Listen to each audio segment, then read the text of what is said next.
నమస్తే tea news కి స్వాగతం. నేను సునీత. బులెటిన్ల ముందుగా హెడ్లైన్స్ చూద్దాం. తెలంగాణ భవన్లో ఘనంగా క్రిస్మస్ వేడుకలు. కేక్ కట్ చేసి శుభాకాంక్షలు తెలిపిన బీఆర్ఎస్ నేతలు.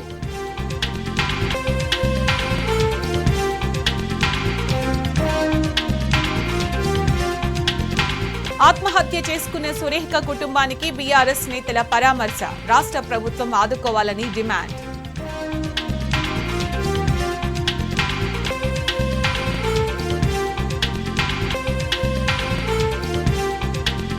సైబరాబాద్ పరిధిలో ఈ ఏడాది 32% పెరిగిన సైబర్ క్రైమ్స్. ట్రాఫిక్ చలాన్ల ద్వారా దాదాపు 112 కోట్ల వసూళ్లతో రికార్డ్.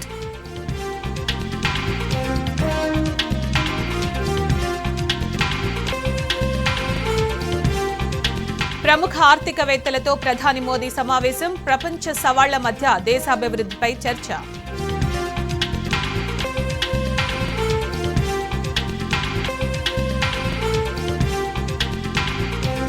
చండీగఢ్ మున్సిపల్ సమావేశంలో కాంగ్రెస్ బీజేపీ కార్పొరేటర్ల బాహాబాహి. కేంద్ర హోంమంత్రి అమిత్ షా రాజీనామాకు తీర్మానం చేయడంతో ఘర్షణ.